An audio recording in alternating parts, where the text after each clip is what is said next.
All praise and glory be unto Hayah Bahashem Yeshaya Ruwa. I'm Elder Shai from Elect Royal House of Israel. Blessings and greetings. Happy sabbatical day to each and everybody. We're going to be reading from 2nd Ezra chapter 6 verses 1 and so on. And he said unto me, in the beginning, when the earth was made, before the borders of the world stood, or ever the winds blew, before it thundered and lightned, or even the foundations of paradise was laid.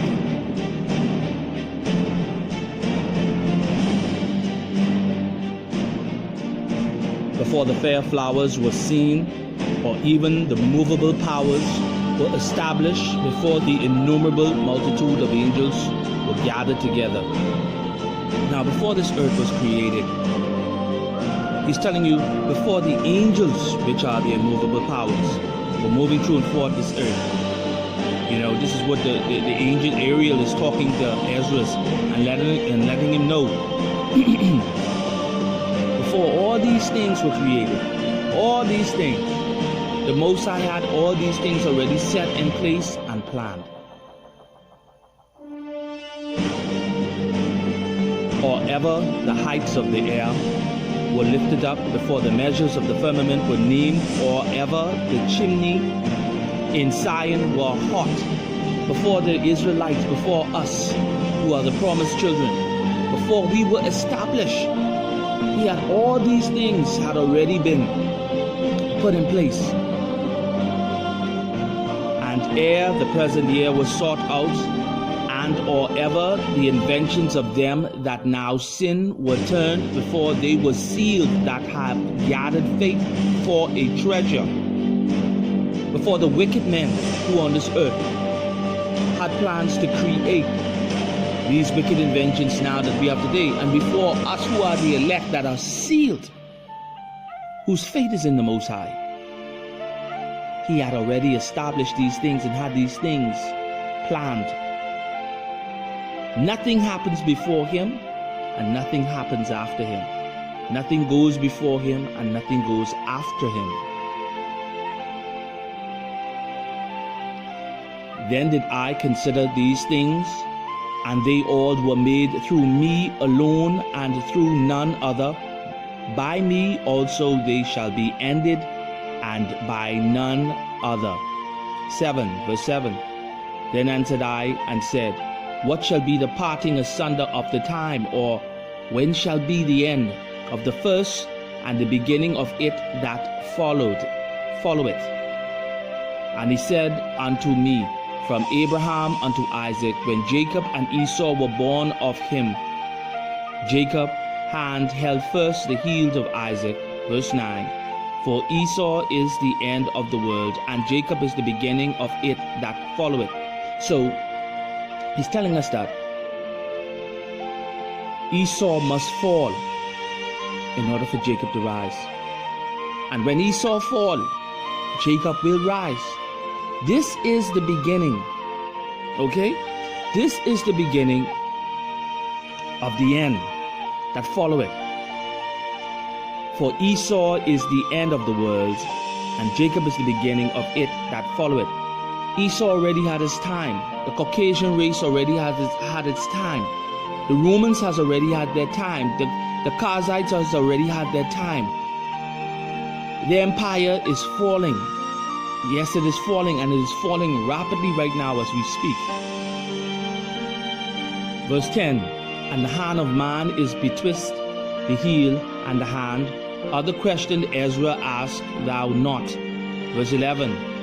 I answered then and said, O Lord that beareth rule, if I have found favor in thy sight, I beseech thee, show thy servant the end of thy token, whereof thou showest me part the last night.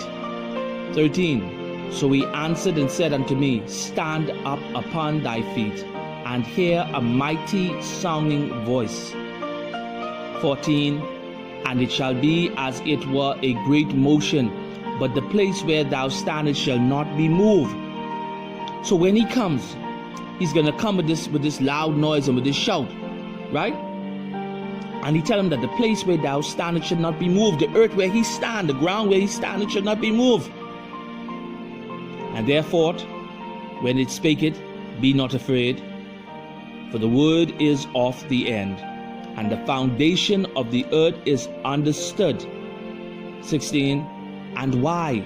Because the speech of these things trembleth and is moved, for it knoweth that the end of these things must be changed. 17. And it happened that when I had heard it, I stood upon my feet and hearkened, and behold, there was a voice that spake, and the sound of it was like the sound of many waters. So when Yeshua come, who is the promised one, the anointed one come, and the scripture tells us that when he speak, his voice was the sound of many waters running. 18. And it said, behold, the day come that I will begin to draw nigh and to visit them that dwell upon the earth. He's saying he has already started to visit us here on earth. We see the famine, the pestilence, the destructions, the curses. Verse 19. And will begin to make inquisition of them, what they be that have hurt unjustly with their unrighteousness. And when the affliction of Zion shall be fulfilled, when the affliction of his chosen people, Israel, when it shall be fulfilled, when we would have already suffered and have already suffered the curse. Verse 20. And when the world that shall begin to vanish away shall be finished, then will I show these tokens. The book shall be opened before the firmament, and they shall see all together. Verse 21. And the children of a year old shall speak with their voice. The woman with child shall bring forth untimely children of 3 or 4 months old, and they shall live and be raised up. You see this happening today. The child coming out of the mother's womb with wisdom, with some form of knowledge, with some form of understanding. Not as 15 to 20 years ago. This generation is catching on to things far more, for they are wise but yet weak in their flesh. They are bound to sin. Verse 22. And suddenly shall the sworn place appear unsworn. The full treasure houses shall suddenly be found empty. So where you think to go and think that there is going to be a lot or plenty, will not be a lot or plenty or in abundance. 23. And the trumpet shall give a sound, which when every man hear it, they shall be suddenly afraid. 24. At that time shall friends fight once against another like enemies, and the earth shall stand in fear with those that dwell therein. The springs of the fountain shall stand still, and in 3 hours they shall not run. So we see today families are fighting with each other. We see today that friends are fighting with each other, taking each other to court, killing one another, and so on. Civil unrest in different parts of the world, where we have different ethnic background tending to going against each other, verbal conflict, and also with causing grievous harm to each other. Verse 25. Whosoever remaineth from all these things that I have told these shall escape and see my salvation and the end of your world. Verse 26. And the men that are received shall see it, who have not tasted death from their birth, and the heart of the inhabitants shall be changed and turned into another meaning. Verse 26 again. And the men that are received shall see it, who have not tasted death from their birth, and the heart of the inhabitants shall be changed and turned into another meaning. And it goes back in the scriptures where he said, behold, I tell you a secret, we shall not all sleep. So this is telling us that we're going to have men that will not taste death. They are not going to die. We're going to have a lot of people, an innumerable number, that will not die, but they're going to see these things and witness these things. Verse 27, for evil shall be put out, and deceit shall be quenched. 28, and for faith it shall flourish. Corruption shall be overcome, and the truth, which had been so long without fruit, shall be declared. So we're going to be changed. His word is going to be placed in our heart. There will be no more pain nor sin. Our flesh will no more ever practice wickedness. 29, and when he talked with me, behold, I looked by little and little upon him, before them I stood. Verse 30, and these words said he unto me, I am come to shew thee the time of the night to come. 31, if thou wilt pray yet more, and fast 7 days again, I shall tell thee greater things day by day than I have heard. 32, for the voice is heard before the Most High, for the mighty has seen thy righteousness, thy righteous dealing. He had seen also thy chastity, which thou hast had ever since thy youth. Verse 33, and therefore had he sent me to shew thee all these things, and to say unto thee, be of good comfort, and fear not. 34, and hasten not with the time that are past, to think vain things, that thou mayest not hasten for the latter time. So this is telling us now that we must take in consideration of the time. We must not play around. That we must now start to practice, start to simplify our life, start to focus more, start to fast more.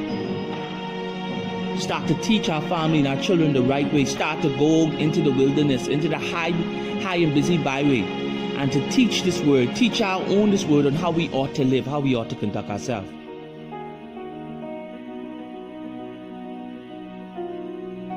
35, and it came to pass after this, that I wept again, and fasted 7 days, in like manner, that I might fulfill the 3 weeks which he told me. 36, and in the 8th night, and in the 8th night was my heart vexed within me again, and I began to speak before the Most High. We're going to end right there. But the book of Ezra is telling us that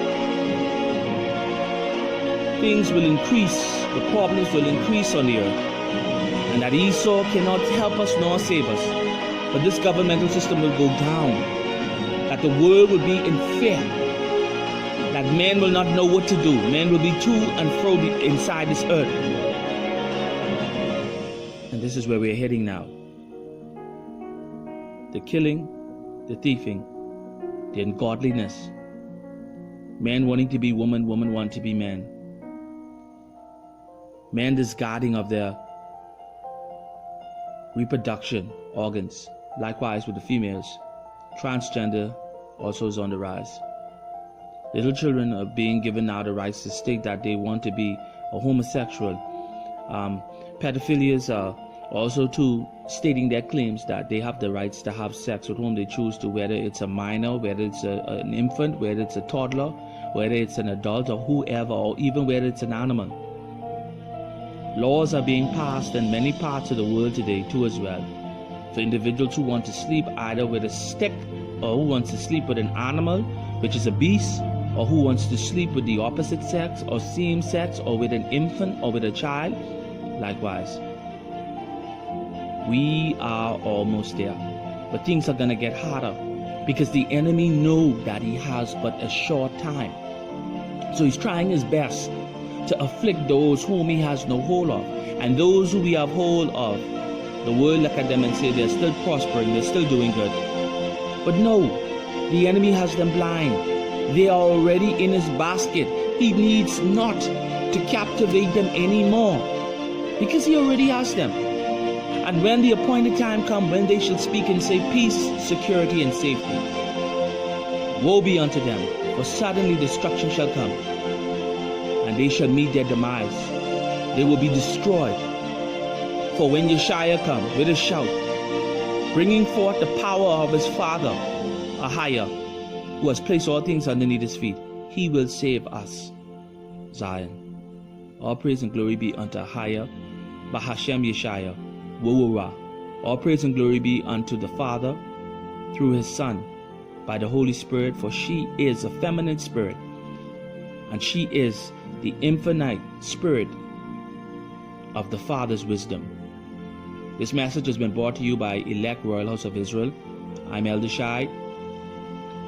Double honors to the other apostles, to the brothers out there who are preaching this true gospel to the four corners of the earth. That our Father who is in heaven, whom is our power, will continue to send forth his ministering angels to go forth and to cover them from the north to the south and the east to the west, that no weapon shall form against them shall not prosper, nor incurable sickness nor disease, that he will keep them in perfect peace of mind and in body. Shalom, shalom, brothers and sisters. Be strong in the Lord, for he is our power. Put all confidence in him, for in him is love, and in him is hope, peace. I love you all. Take care. Until next Sabbath. Shalom.